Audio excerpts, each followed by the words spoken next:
ఇప్పుడు ఈ 10లో లేదా 11లో ఎన్ని నిలబెట్టుకోగలమని నమ్మకం ఉంది మీకు? ఒకటి క్వశ్చను. సిటీలో, హైదరాబాద్ సిటీలో మొత్తం మీరు 25కి 25 గెలుచుకున్నారు. ఒక్కటి కూడా కాంగ్రెస్ పార్టీ రూరల్ తెలంగాణ మొత్తం స్వీప్ చేసిన, ఖమ్మం, నల్గొండ లాంటి జిల్లాల్లో కూడా స్వీప్ చేసి పడేసిన, హైదరాబాద్లో మిమ్మల్ని అసలు టచ్ కూడా చేయలేకపోయింది కదా. పర్టికులర్గా షేర్లింగంపల్లి కానీ, జూబ్లీ హిల్స్ కానీ, మన అదేది మొన్న ఇది ఒకటి వచ్చింది కదా, ఖైరతాబాద్ కానీ, ఆల్వాల్ కానీ, ఇటువంటి కొన్ని. సో ఇప్పుడు నిలబెట్టుకుంటారా వాటిని?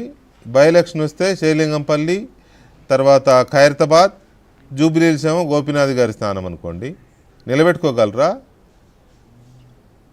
నాట్ ఓన్లీ దిస్ అండి, ఇప్పుడు మిగతా అన్ని చోట్ల కూడా, not only Hyderabad, even rural మొత్తం అడుగుతున్నా, నేను కూడా మొత్తం అడుగుతున్నా. యా, మన పోచారం శ్రీనివాసరెడ్డి గారు, శ్రీహర్ గారు, వైభవ్ రెడ్డి గారు, యాదయ్య గారు, కృష్ణమోహన్ రెడ్డి గారు, సంజయ్ గారు, ప్రకాష్ గౌడ్ అందరు ఉన్నారు కదా. అవును. సో ఏ సీట్ అయినా కానీ నేను చెప్తున్నా కదా, ఈ కాంగ్రెస్ పార్టీ ఏమో రెఫరెండం లాగా భావించండి, ఖచ్చితంగా ఈ సీట్లు వస్తాయి.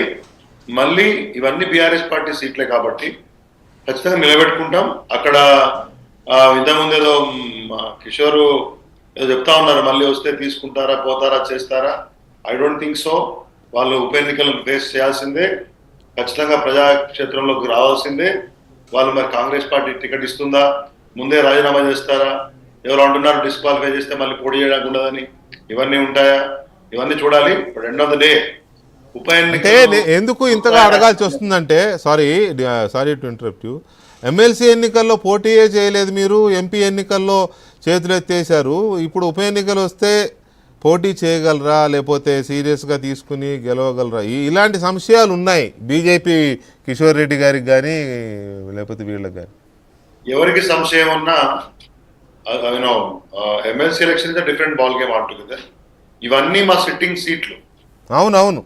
Even in the by gazette they are BRS party MLAs. Okay, ఖచ్చితంగా ఆ సీట్లు గతంలో కంటే మరింత మెజారిటీతో నిలబెట్టుకుంటాం. దాంట్లో ఏమీ సందేహం ఉండనక్కర్లేదు.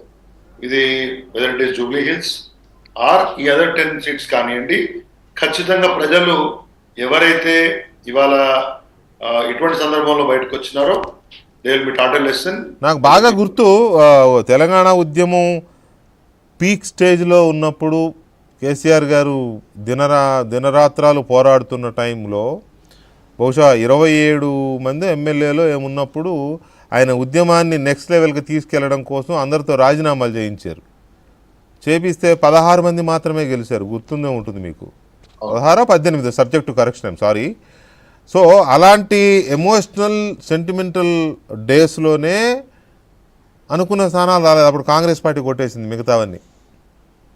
సో ఇప్పుడు ఏంటి అంత ధీమా? ఖచ్చితంగా ఇప్పుడు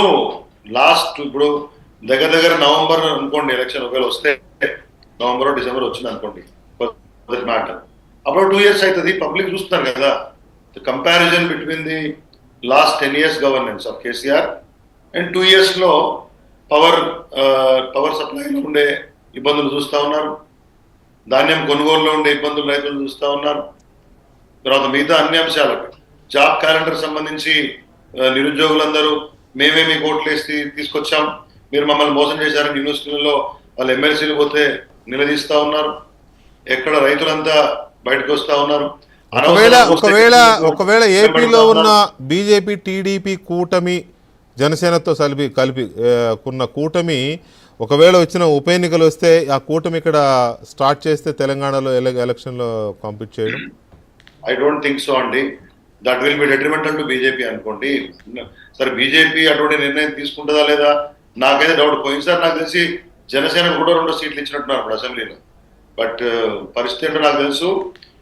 ఒకవేళ కనుక బీజేపీ ఇవాళ ఉన్న పరిస్థితులలో టీడీపీ జనసేన 1+1+1 లాగా తీసుకుంటే దట్ విల్ బి డెట్రిమెంటల్. వాళ్ళ పార్టీని వాళ్ళే ఏమంటారు ఆత్మహత్య సదృశ్యం అవుతుంది. ఇక్కడ ఇంకా కూడా బతికేయడానికి చంద్రబాబు నాయుడు గారి యొక్క ఆధిపత్యాన్నో భాగస్వామ్యాన్నో పవన్ కళ్యాణ్ గారి యొక్క డైరెక్షన్నో తెలంగాణ సమాజం స్వీకరిస్తుందని అనుకుంటే ఓన్లీ అర్థమెటిక్ వేసుకుంటే అది వాళ్ళకి సదృశ్యం అవుతుంది. That will be suicidal to them. I don't think so. అది వాళ్ళు తేల్చుకుంటారులే, సూసైడల్ అవుతుందా లేకపోతే ఇంకోటి అయితే వాళ్ళు తేల్చుకుంటారు. 2014లో ఆ సాహసం చేసినప్పుడు ఆ రోజున ఉన్న పార్టీ మొత్తం వ్యతిరేకించిన సరే ఒక నిర్ణయం తీసుకున్నప్పుడు ఏం జరిగిందో చూశారు. మళ్ళీ ఆ దుస్సాహసం చేస్తే మళ్ళీ నష్టపోతారు. కాబట్టి వాళ్ళు ఎవరితోడైనా పోనీయండి, మనం జనసేన కాకపోతే ఇంకెవరన్నా ఉంటే వాళ్ళని కూడా తెచ్చుకొని, doesn't matter, not a subject material to me. End of the day BRS will contest in all these 11 seats with double the strength and we will secure the, మళ్ళీ మా సీట్లు మేము కాపాడుకుంటాం. సో మీరు ఏవైతే లూజ్ అయ్యారో 11 లూజ్ అవుతున్నారో ఆ 11 మళ్ళీ వెనక్కి తెచ్చుకోగలమనే ధీమా మీకుంది, అంతే కదా? Yeah right. ఇక ఫైనల్గా ఆది శ్రీనివాస్ గారు,